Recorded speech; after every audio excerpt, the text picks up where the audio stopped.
so Yeah, cool. that's kind of okay, right? I guess so. There we go. Cool, man. So I'm All right. I'm Joe. Hey, Joe. How What's are you? up? Good to see you. We're just kind of covering the tournament, and I've been talking about your charity, Solid Rock. Yeah, Solid Rock Foundation. Yeah. It's like the whole idea behind it is to give kids a place to go, teenagers, where they can learn music, all for free. Mm-hmm. You know, guitar, bass, drums, you know, whatever they want to learn. And we even have a dance program. My wife teaches ballet and jazz and everything. And we get 100 kids a day in there. And you know, the idea is to try to keep them away from guns, gangs, and drugs. And Is it like it's like an after-school program? it's an after-school program, yeah. but it's a big building. It's 30,000 square feet. And you know, every room has got like a private room for guitar, 2 or 3 different guitar rooms, and then 2 or 3 different drums rooms. So like, you know, 8, 9, 10 kids could be playing at once. And I encourage them. I said, you know, you're a guitar player now. I said, go find a bass player. Just jam out. Yeah, well, find a bass player. Go find a drummer. I said, put a band together. And what it does is it keeps them away from what's going on the street. You know, time is the worst enemy for any teenager because there's so much out there that he can get involved in that's bad stuff.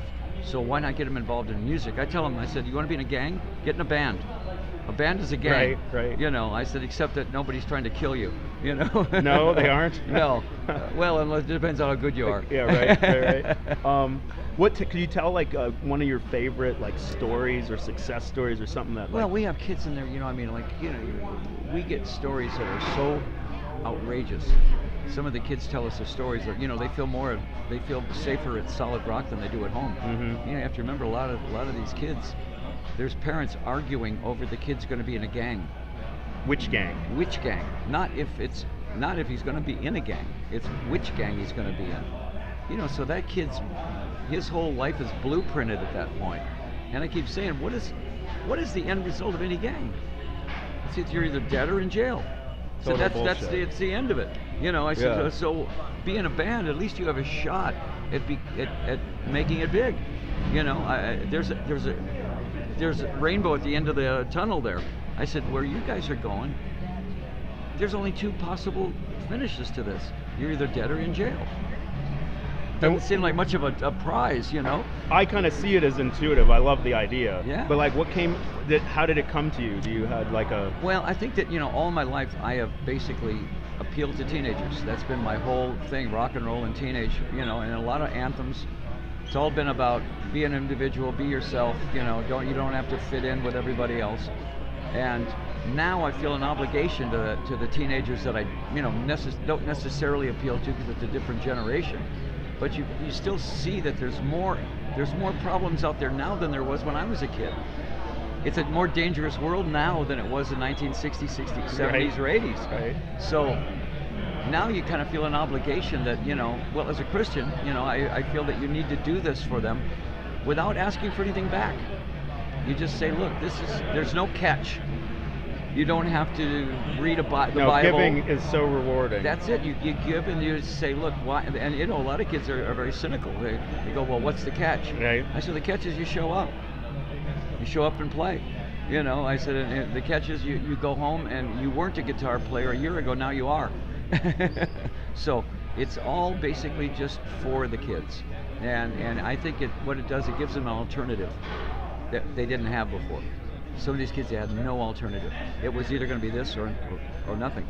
So now they can go to this place and go, wow, at least I can learn something over here and get out of that cycle, you know. Yeah, and don't idle time, you know, teen pregnancy, drugs, gang it's shit. You know, since 1960, we up 90% on all those. Drugs, teenage pregnancies, everything is up 90% of what it used to be in the 60s. Mm-hmm. So we're not going in the right direction. People may think we're being more liberal and we're being more free, and the freedom is kind of costing us morally out there, you know. And I mean, I'm not a conservative, but I can see where it's going, and it doesn't add up, you know. Well, responsible community leadership, I guess. I mean, there's a moral cord that people have to start with, and then they go from there. Yeah, nobody's going to lead a perfect life. Everybody's going to make the mistakes, but at least you have some place to go. You have a direction to go to. I want to be the best guitar player in Arizona. Not I want to be the best meth salesman in Arizona. That's not really a goal right there. You know. I think it's the lure of easy money too. It's really easy. You know, I mean, when they see other people pulling in lots of money, what they don't see is the fact that that same person is going to be in jail in 2 years, and all that money doesn't mean anything. Or dead. Or dead. Yeah. Or Tell me somebody- how you got connected, I guess. How did Solid Rock get connected with pinball? Well, they came to us. They said we don't want to do the pinball thing, and I said, well, sure, we'd love to have it at Cooperstown. That's great, you know. And then they said, well, we'll donate a certain amount of it to Solid Rock, and I said, absolutely. And you know, pinball, what a great game. It's addictive. Do you play pinball? I have a Dr. Dude at home. Oh, okay. Dr. Dude, and 8-year-old kids can beat me at it, but Yeah. but it's still, you know, you can see how I have an addictive personality. I haven't had a drink in 35 years, but I had to go to the hospital for drinking and drugs. I mean, I did this when I was a kid. I did drugs and drink. But now I know I'm an addictive personality, so I have to be very careful what I get addicted to. I play golf every day. Golf, okay. I play golf every day. Okay. I play golf every morning. What's your favorite course?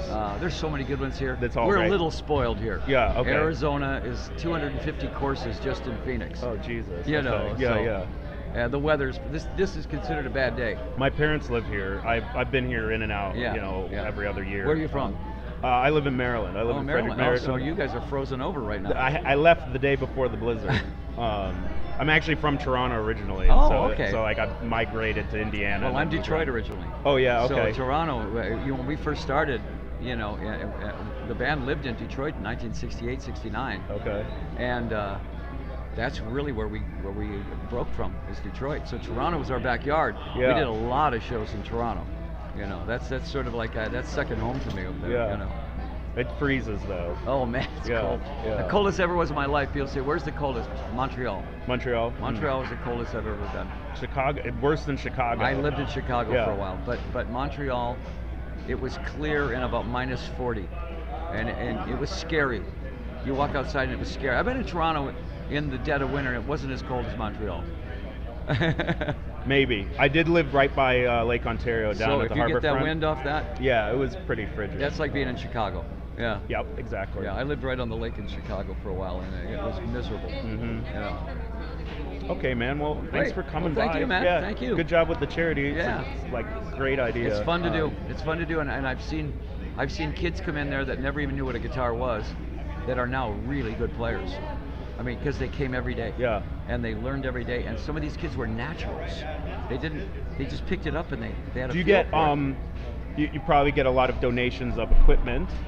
Fender gave us everything. Fender guitars came in and they said, how many guitars do you need? And I said, 20, 30? And they said, okay, send them over. No big deal. Yeah. How many amps do you need? Match it. Yeah. Do you Awesome. need drums? Yeah. So, I mean, it's really nice that people like that come to bat. They for get us. it. They get it. They Like get it. good idea, good leadership. I'm loyal to them forever, you know, Yeah, right because on. of that. Is Yeah. that what you used to play? Yeah. Okay. Telecaster, yeah. Okay. Yeah. Right on. But I mean, we couldn't have done it without them, you know. So it's great to have those people. Okay. Yeah, man. All right. Thank you. man. Awesome, Alice. Alice Cooper.